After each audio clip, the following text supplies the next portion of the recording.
Il se trouve que vous allez assister par la suite à un ensemble de témoignages d'hommes et de femmes qui vivent à Argenteuil, qui, pour le dire très sommairement, n'en peuvent plus des actions menées par une partie de cette police à Argenteuil à leur endroit. Très concrètement, beaucoup auraient souhaité témoigner. Nous avons fait le choix, parfois, de sélectionner certaines des affaires, et parfois certaines d'entre eux, tout en souhaitant témoigner, ne l'ont pas fait parce qu'ils craignent les représailles. C'est pour cette raison que vous verrez, certaines d'entre eux ont souhaité, tout en apportant leur témoignage, à l'apporter de manière floutée. Non pas en tant que tel qu'ils aient peur pour leur propre personne, mais ils ont parfois peur pour leurs enfants, pour leur famille, pour ceux et celles qui vivent dans leur propre immeuble.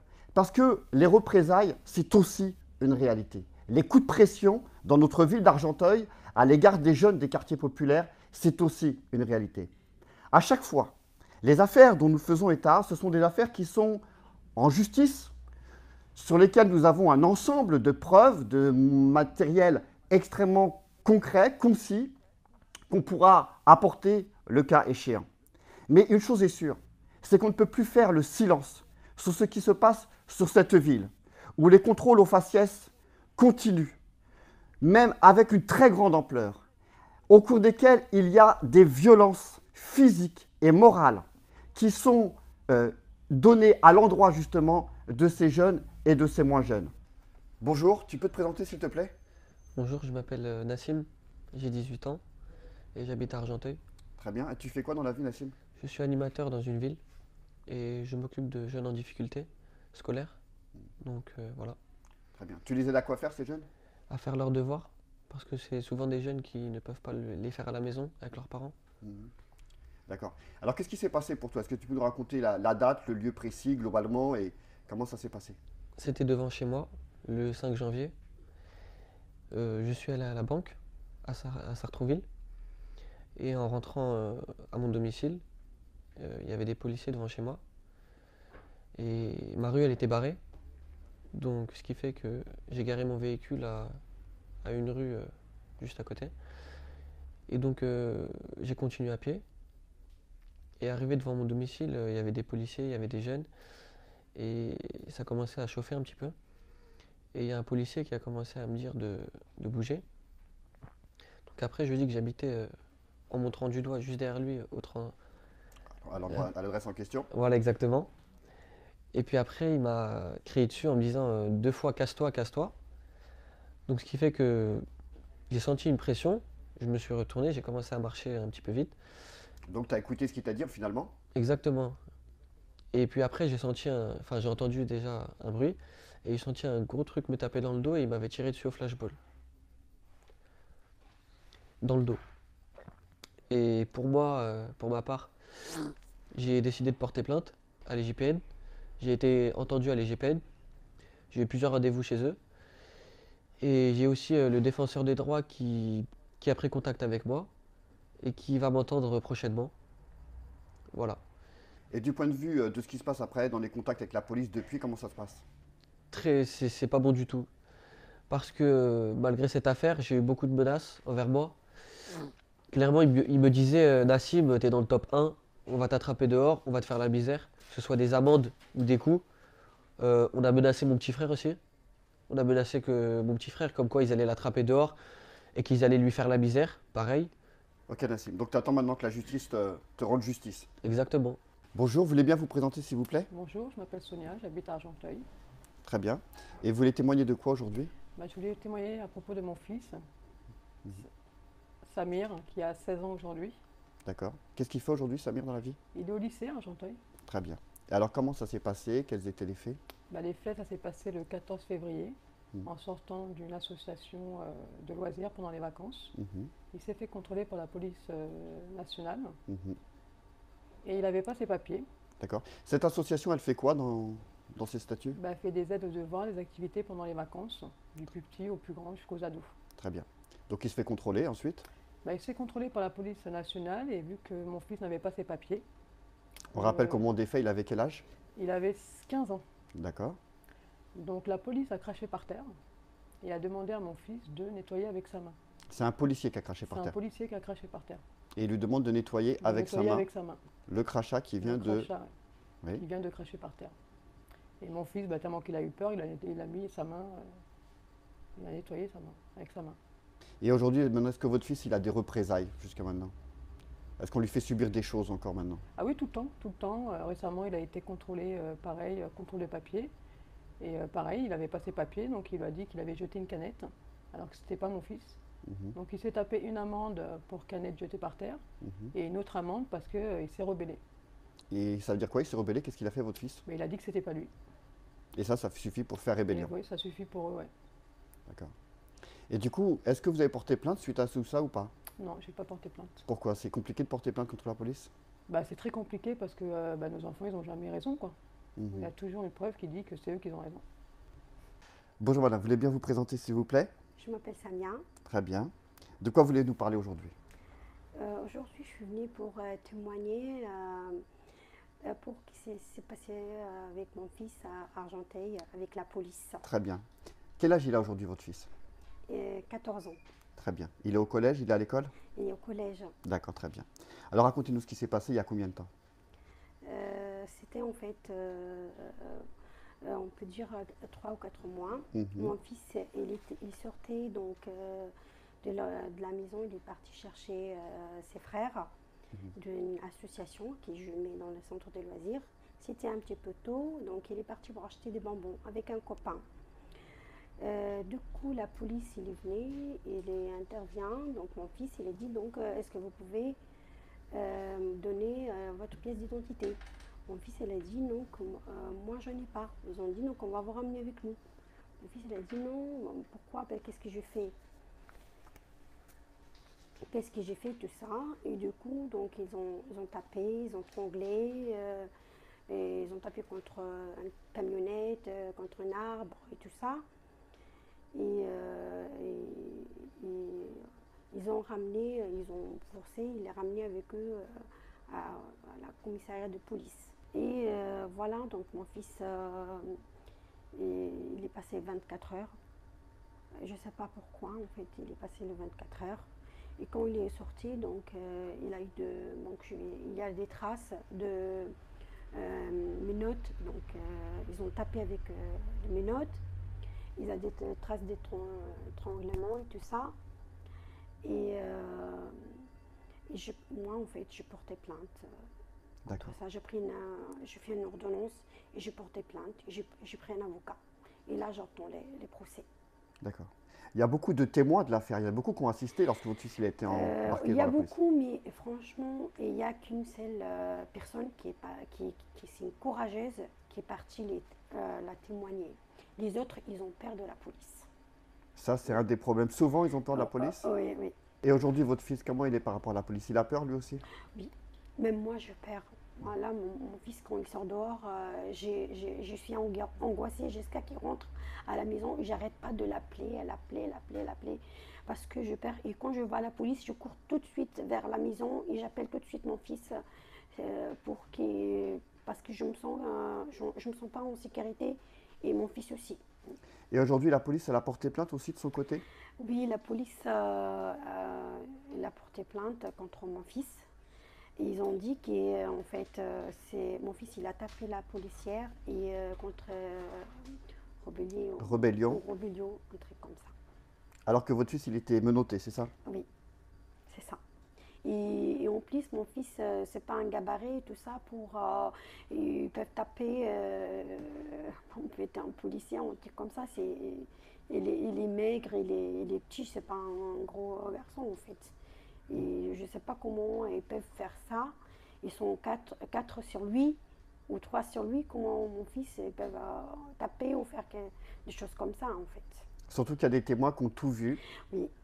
Et qui savent qu'il n'y a rien eu. Oui, même j'ai une petite vidéo en fait, un appel sur Snapchat de la copine de ma fille qui a tout elle a raconté tout ce qui s'est passé. Ah, mon fils, il était inquiété, elle a peur et tout ça, elle a raconté, elle a dit voilà, venez vite. Ton fils, elle n'a rien fait, il a insisté que mon fils, il n'a rien fait. Ils ont tapé, ils ont fait ça, donc voilà. Très bien. Merci, Samia. Bonjour, vous voulez bien vous présenter s'il vous plaît? Alors c'est Moustapha Mansouri sur Argenteuil. Je viens là aujourd'hui pour témoigner concernant mon fils, Amine. Donc, c'est une affaire qui avait défrayé la chronique le 14 juillet 2015, puisqu'il avait été touché ce jour-là par un tir de LDB à la sortie de la mosquée. C'était ce soir-là à la fois la nuit du destin, et donc les enfants et les parents allaient à la mosquée d'Argenteuil, pour citer le nom, à Renault, et sortaient vers, on va dire, 1h30, 2 heures après la prière. Et ces gamins, c'était également la nuit du 14 juillet, avaient envie de profiter de la fête nationale pour s'amuser un peu entre eux. Et on avait une présence policière très importante. Nous, c'était pour nous, semble-t-il, une sécurité, mais en réalité, c'était réellement le contraire, puisque il s'est avéré que ça a été vraiment une chasse aux gamins ce soir-là. Et Amine en a subi les conséquences, puisqu'il a été touché dans son intimité. Il a reçu une balle de flashball au niveau des testicules, alors que c'est un endroit qui est totalement interdit d'être visé, notamment et en plus même au visage. Et ce triangle-là est interdit de viser. Et quels sont les dégâts aujourd'hui, justement, au niveau médical? Son testicule a été réparé, mais il y a à savoir que ça a été une opération de 3 heures. Il a été éclaté en 3 morceaux. On ne sait pas ce qui va advenir à ce niveau-là, mais il y a un suivi médical, bien sûr.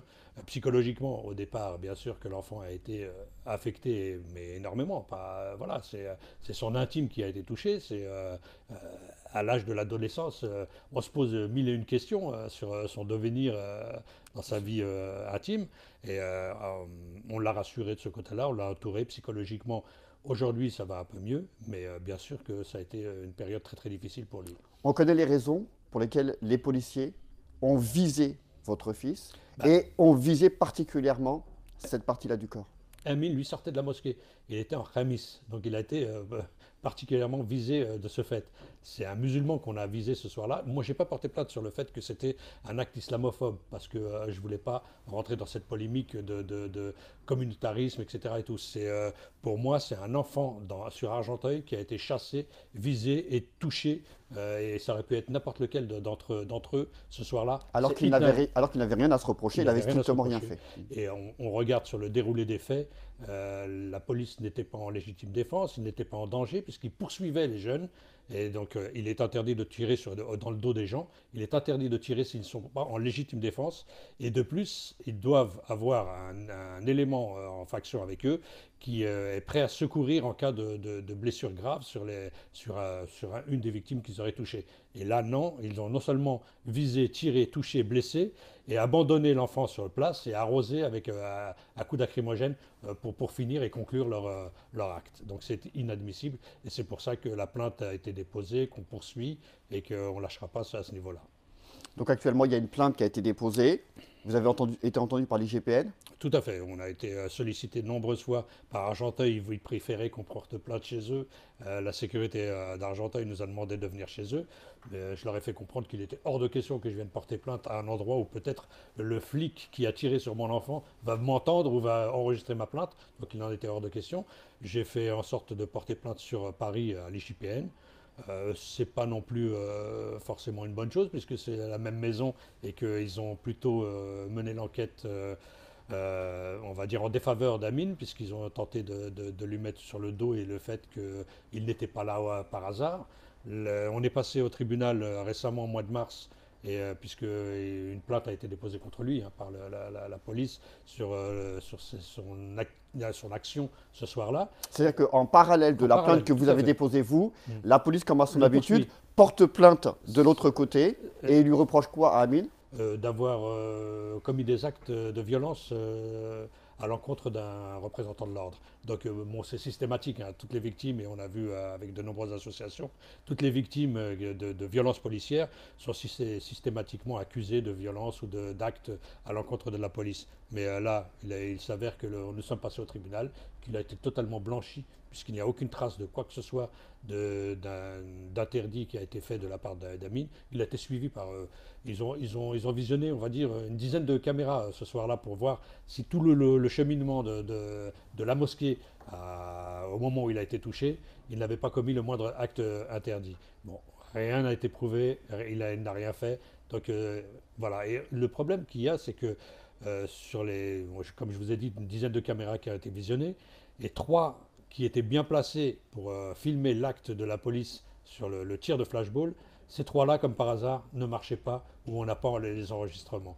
Donc c'est quand même assez particulier. Sur Argenteuil, on a des actes de plus en plus graves qui sont commis à l'encontre de nos gamins. Et là, nous, en tant que parents, en tant que responsables, on ne peut pas admettre ça, on ne peut pas l'accepter. Qu'est-ce qu'il fait actuellement, votre fils? Il passe son bac, il est dans un lycée qui est quand même de bonne réputation sur Argenteuil, qui a un bon niveau, qui a de bons résultats. Et lui également a de très bons résultats. Donc ça se passe bien. C'est pas un sauvageon comme ils aimeraient bien l'encadrer dans ce petit truc et pour pouvoir justifier de leur fête. Mais bon, voilà. Donc, et comment il réagit maintenant quand il voit la police? Aucune confiance. Nous, là, sur lequel on s'insurge, c'est vraiment d'une police crapule, une police qui est peut-être politisée, Front National, extrémiste, qui se permet des actes ou qui ont l'impression qu'il faut nettoyer la France de cette manière. Donc c'est ce qu'on dénonce et c'est pour cette raison pour laquelle on témoigne aujourd'hui. Bonjour, vous voulez bien vous présenter s'il vous plaît? Oui, je m'appelle Stanis, ma famille réside à Argenteuil depuis maintenant de nombreuses années et je vais un petit peu vous parler des témoignages que j'ai pu recueillir et des choses que j'ai vues moi-même concernant les violences policières spécifiquement à Argenteuil et plus particulièrement à Champagne, là où résident mes parents. La cité Champagne, un des quartiers d'Argenteuil. Très bien. Alors justement, qu'est-ce qu'il en est et de quel type de violence vous voulez nous parler? Alors il y a différentes violences, la plupart du temps ce sont des violences liées à des contrôles répétés, pluriquotidiens, souvent sur les mêmes personnes qui sont clairement ciblées. Donc il y a différents types de violences, des violences physiques, des violences verbales, des contrôles interminables durant lesquels la police fait enlever les chaussures aux citoyens pour vérifier s'il n'y a pas de substances illicites. Et quand il fait froid, ils leur écrasent les orteils. Ils utilisent aussi le froid grâce à leurs gants qui sont renforcés aux jointures, ils mettent des claques sur des oreilles. Ils utilisent les chiens quand il y a une brigade cynophile pour faire charger les victimes par des chiens avec la muselière. Un jeune a eu des côtes fracturées suite à ça. Parfois, ils récupèrent des jeunes et ils les emmènent à des kilomètres de leur domicile pour les forcer à rentrer à pied. Donc, ils pointent régulièrement leurs armes sur le visage des personnes contrôlées pour les intimider, pistolet sur la tempe, flashball devant le visage à quelques centimètres, pour leur faire peur. Durant les contrôles, il y a énormément de palpations, des palpations qui ont souvent un caractère sexuel, en tout cas tel que défini par l'article 222-27 du Code pénal. Ce sont des palpations qui revêtent le caractère de harcèlement et de violence sexuelle. Donc beaucoup de violences verbales et raciales, énormément racistes, des références aux origines des victimes, des menaces et énormément de violences verbales à caractère sexuel. Le champ lexical de la sodomie et je dirais de l'inceste, puisque les mamans sont souvent mentionnées, sont très régulièrement utilisées par les policiers de manière à faire sortir les jeunes de leur gonds. Il y a d'autres types de violences dont vous pouvez aussi faire état, en plus de celles que vous venez d'énoncer, lesquelles? Des violences physiques, des violences matérielles. Donc régulièrement, les téléphones sont jetés par terre durant les contrôles, ce qui permet à la fois de maltraiter les victimes, mais aussi de s'assurer qu'il n'y aura pas d'éléments de preuve, que les jeunes ne filment pas. Les téléphones sont devenus un sujet sensible, puisque c'est tout ce qui raccroche les jeunes à la preuve.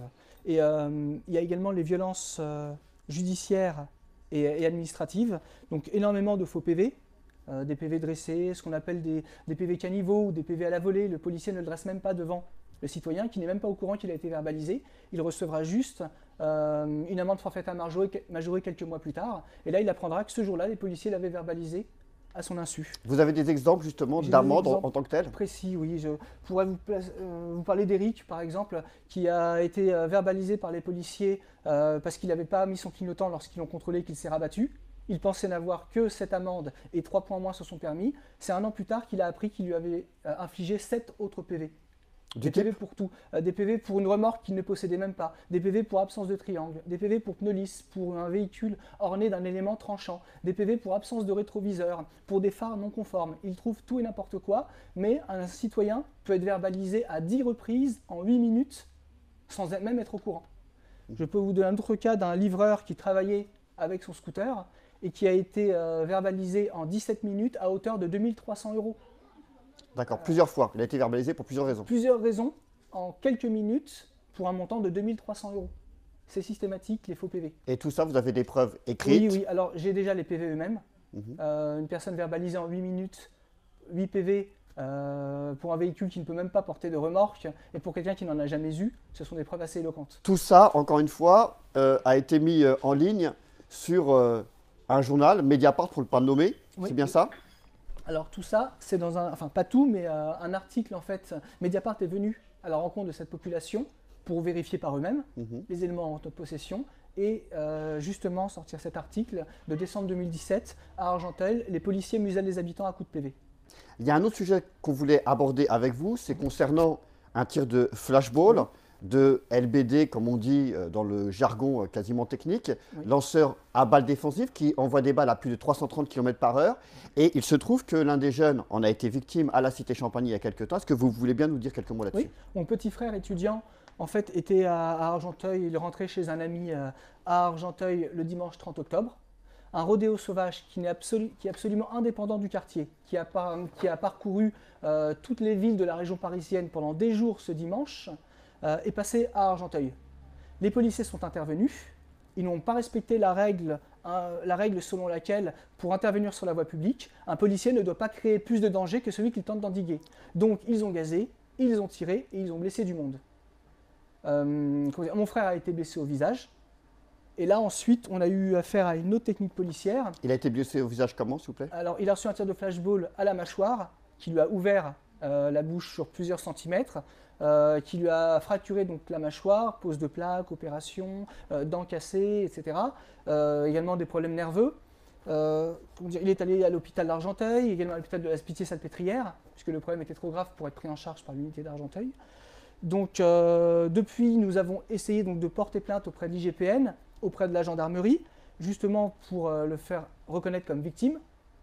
Et 3 mois plus tard, quand la police d'Argenteuil a été au courant qu'on avait porté plainte, ils ont contre-attaqué. Et maintenant, ils accusent Geoffrey d'avoir commis une réunion en but de commettre des violences. Violences qui n'ont jamais eu lieu, réunion qui n'a pas eu lieu non plus. Mais c'est ce qu'ils inventent. Le but, c'était de mettre Geoffrey en garde à vue pour obtenir toutes les preuves qu'on avait contre les policiers. Puisque ce jour-là, beaucoup de gens ont filmé. On a les preuves que les policiers ont menti, ont tiré de manière inconsidérée et disproportionnée sur la foule, une foule qui ne commettait aucune infraction.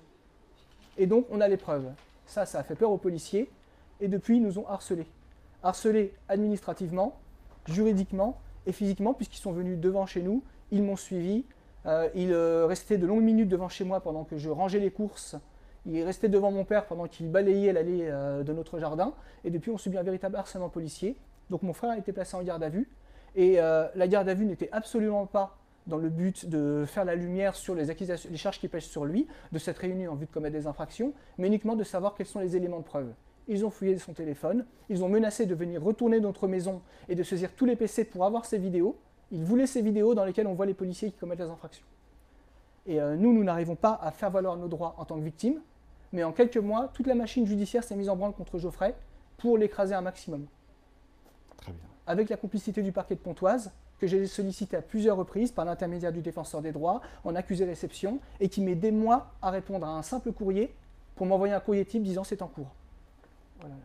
Vous venez d'entendre un ensemble de témoignages. Vous devez comprendre la chose suivante. Tous ceux et toutes celles qui seront témoins de contrôles faits par la police nationale, y compris par la police municipale, que le maire d'Argenteuil d'ailleurs souhaite armer, ce qui nous inquiète au premier chef. Vous avez le droit de filmer la police. Vous avez le droit parce qu'il est écrit noir sur blanc que la loi vous y autorise. Et vous avez même le droit, pendant que vous filmiez, que d'autres amis vous filment pendant que vous filmez, si des fois on prenait votre téléphone portable, que cela puisse rester en tant que preuve pour la suite. La deuxième chose, se constitue un collectif qui s'appelle Argenteuil Stop Violence Policière. Si vous êtes témoin de quoi que ce soit qui, à votre sens, déroge à la déontologie de la police, vous pouvez envoyer votre témoignage à cette adresse-ci et bien évidemment saisir le procureur, saisir toute personne qui est investie de la loi pour pouvoir faire état justement de votre droit, y compris le défenseur des droits. Mais vous pouvez aussi nous contacter car nous avons un réseau d'avocats spécialisés sur ces questions-là et nous vous mettrons en contact avec eux.